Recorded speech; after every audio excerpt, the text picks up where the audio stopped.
ನನ್ನ first month ಪ್ರೆಗ್ನೆನ್ಸಿಯಲ್ಲಿ ನನಗೆ ಯಾವ ಥರ ಎಲ್ಲ ಎಕ್ಸ್ಪೀರಿಯೆನ್ಸ್ ಆಯಿತು ಅಂತ ನಿಮಗೆ ಗೊತ್ತಾಗಬೇಕಂದ್ರೆ ಫುಲ್ ವಿಡಿಯೋ ನೋಡಿ.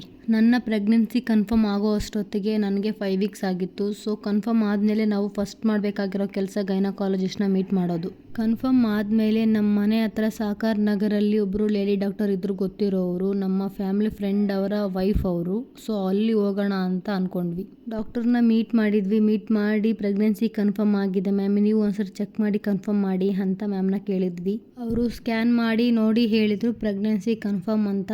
ಆಲ್ರೆಡಿ 5 ವೀಕ್ಸ್ ಆಗೋಗಿದೆ, ಅಂದರೆ 1 ಮಂತ್ ಕಂಪ್ಲೀಟ್ ಆಗಿದೆ ಅಂತ ಹೇಳಿದರು. ಸೊ ಫೋಲಿಕ್ ಆ್ಯಸಿಡ್ ಟ್ಯಾಬ್ಲೆಟ್ಸ್ನ ತಗೊಳ್ಳಿ ಅಂತ ಹೇಳಿದರು. ಮತ್ತು ಟೈಮ್ ಟು ಟೈಮ್ ಊಟ ಚೆನ್ನಾಗಿ ಮಾಡಬೇಕು, ತುಂಬ ನೀರು ಕುಡಿಬೇಕು ಅಂತ ಹೇಳಿದರು. ಆ್ಯಂಡ್ ಪ್ರೆಗ್ನೆನ್ಸಿ ಕನ್ಫರ್ಮ್ ಆಗೋದಕ್ಕಿಂತ ಮುಂಚೆ ಅದಾದಮೇಲೆ ಕೂಡ ನನಗೆ ಯಾವುದೇ ತರಹದ ಸಿಮ್ಟಮ್ಸ್ ಇರಲಿಲ್ಲ. ಅಂದರೆ ವಾಮಿಟಿಂಗ್, ಸುಸ್ತು ಆ ಥರ ಏನೂ ಇರಲಿಲ್ಲ ನನಗೆ. ಅಂದರೆ ನಾನು ಫಸ್ಟ್ ಹೆಂಗಿದ್ನೋ ಹಾಗೆ ಇದ್ದೆ. ಪ್ರೆಗ್ನೆನ್ಸಿ ಕನ್ಫರ್ಮ್ ಆದಮೇಲೆ ಕೂಡ ಏನೂ ಮೇಜರ್ ಚೇಂಜಸ್ ಆಗಿರಲಿಲ್ಲ ನನ್ನ ಫಸ್ಟ್ ಮಂತಲ್ಲಿ. ನನ್ನ ವೀಡಿಯೋಸ್ ನೋಡಿರೋ ಒಂದಷ್ಟು ಜನ ನನಗೆ ಕೇಳಿರೋದು ನಿಮ್ಮ ಎಕ್ಸ್ಪೀರಿಯೆನ್ಸ್ನ ಶೇರ್ ಮಾಡ್ಕೊಳ್ಳಿ ನಮ್ಮ ಹತ್ರ, ನಮಗೂ ಹೆಲ್ಪ್ ಆಗುತ್ತೆ ಅಂತ. ನಿಮಗೋಸ್ಕರ ಈ ವಿಡಿಯೋ ಮಾಡ್ತಿದ್ದೀನಿ ನಾನು. ಮತ್ತು ನಾವು ಹೋಗಿದ್ದು ಕ್ಲಿನಿಕಲ್ಲಿ ಗೊತ್ತಿರೋ ಡಾಕ್ಟ್ರೇ ಅವರು, ಬಟ್ ನನಗೆ ಯಾಕೋ ಇಷ್ಟ ಆಗಲಿಲ್ಲ ಅವರು ನೋಡಿದ ರೀತಿ ಎಲ್ಲ. ಸೊ ನನ್ನ ಮನೆ ಹತ್ರನೇ ಯಾವುದಾದ್ರೂ ಹಾಸ್ಪಿಟ್ಲ್ ಹುಡ್ಕೋಣ ಅಂತ ಅಂದ್ಕೊಂಡೆ. ಮತ್ತು ಕ್ಲಿನಿಕ್ಕಿಂದ ಮನೆಗೆ ಬಂದು ಮನೆ ಹತ್ರ ನನಗೆ ಯಾವ್ಯಾವ ಹಾಸ್ಪಿಟಲ್ಸ್ ಅವೈಲೇಬಲ್ ಇದೆ ಅಂತ ಒಂದು ಸರಿ ಚೆಕ್ ಮಾಡಿದೆ. ಚೆಕ್ ಮಾಡಬೇಕಾದ್ರೆ ನಮ್ಮ ಬಸ್ ಸ್ಟಾಪಲ್ಲಿ ಮದರ್ಹುಡ್ ಒಂದಿತ್ತು, ಮತ್ತು ಯಲಹಂಕದಲ್ಲಿ ಒಂದು ಸ್ಪರ್ಶ ಅನ್ನೋದಿತ್ತು, ಮತ್ತು ಹೆಬ್ಬಾಳಲ್ಲಿ ಬ್ಯಾಪ್ಟಿಸ್ಟ್ ಅನ್ನೋ ಹಾಸ್ಪಿಟ್ಲಲ್ಲಿ ಇತ್ತು. ಮತ್ತು ನನಗೆ ಒಂದಷ್ಟು ಜನ ಸಜೆಸ್ಟ್ ಮಾಡಿದ್ರು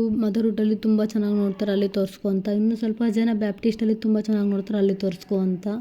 ನಮಗೆ ಸ್ವಲ್ಪ ಕನ್ಫ್ಯೂಷನ್ ಆಗ್ತಾಯಿತ್ತು ಎಲ್ಲಿ ತೋರಿಸ್ಕೋಬೇಕು ಅಂತ. ಮತ್ತು ತೋರಿಸೋಣ ಬಿಡು ಅಂತ ಅಂದ್ಕೊಂಡು ನಾವು ಕ್ಲಿನಿಕ್ಕಿಂದ ಮನೆ ಕಡೆ ಬಂದ್ವಿ. ನನ್ನ ಪ್ರೆಗ್ನೆನ್ಸಿ ಕನ್ಫರ್ಮ್ ಆಗೋದಕ್ಕಿಂತ ಮುಂಚೆನೇ ಅಂದರೆ ಒಂದು 3-4 ತಿಂಗಳು ಮುಂಚೆಯಿಂದನೇ ನಾನು ಒಂದು ಫುಡ್ ಚಾರ್ಟ್ನ ರೆಡಿ ಮಾಡ್ಕೊಂಡಿದ್ದೆ. ಅದ್ರ ಪ್ರಕಾರ ಊಟ ಮಾಡ್ಕೊಂಡು ಬರ್ತಾಯಿದ್ದೆ. ಸೊ ಪ್ರೆಗ್ನೆನ್ಸಿ ಕನ್ಫರ್ಮ್ ಆಗಿದ ತಕ್ಷಣ ನನಗೆ ಯಾವುದೇ ತರಹದ ಚೇಂಜಸ್ ಆಗಲಿಲ್ಲ ನನ್ನಲ್ಲಿ. ಇಮ್ಮಿಡಿಯೇಟಾಗಿ ಯಾವುದೇ ಸಿಮ್ಟಮ್ಸ್ ಏನೂ ಕಾಣಿಸ್ಕೊಂಡಿಲ್ಲ ಫಸ್ಟ್ ಮಂತಲ್ಲಿ. ನನಗೆ ಒಂದಷ್ಟು ರಿಕ್ವೆಸ್ಟ್ ಮಾಡಿ ಕೇಳಿರೋ ಕ್ವಶನ್ಸು, ನಿಮ್ಮ ಬೇಬಿ ಬಾಯ್ಗೆ ಯಾವ ಥರ ಸಿಮ್ಟಮ್ಸ್ ಇತ್ತು ನಮ್ಮ ಹತ್ರ ಶೇರ್ ಮಾಡ್ಕೊಳ್ಳಿ, ನಮಗೆ ಹೆಲ್ಪ್ ಆಗುತ್ತೆ ಅಂತ.